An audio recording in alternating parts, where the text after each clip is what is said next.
910 நாட்கள் மக்கள் போராடுறாங்களாம். 910வது நாள் இவர் போறாராம். பரந்தூருக்கு பறந்து போனாரா? நான் கேட்கல, மறந்து போனாரா?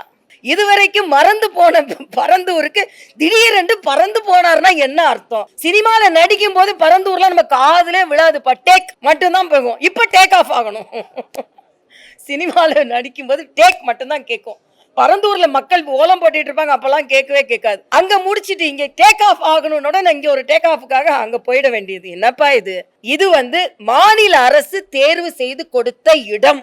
மாநில அரசு தேர்வு செய்த இடத்தை மத்திய அரசு ஏன் ஏற்றுக்கொண்டது என்றால், மீனம்பாக்கத்துல இருந்து கனெக்டிவிட்டி இருக்கணும், பெங்களூர் ஹைவேல இருந்து கனெக்டிவிட்டி இருக்கணும், டிஜிட்டல் கனெக்டிவிட்டி இருக்கணும். என்னோட 5500 ஏக்கர்ல 1000க்கும் குறைவான ஏக்கர் புஞ்சை நிலங்கள் இருக்கிறது.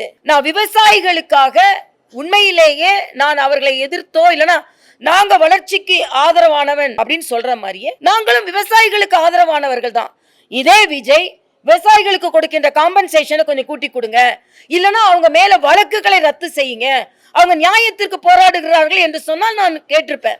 நீங்க இவ்வளவு வருஷம் கழிச்சு இடத்த மாத்துங்கன்னா ஏன் முத நாளே சொல்லல? இன்னொரு இடம் இருந்தா சொல்லுங்க. இப்ப இவ்வளவு பண்ணி நிலம் கையகப்படுத்த ஆரம்பித்த பின்பு நான் பரந்தூருக்கு வருவேன் என்றால் அது பொதுநலமா சுயநலமா என்று நீங்கள் புரிந்து கொள்ளுங்கள் என்பது எனது கருத்து.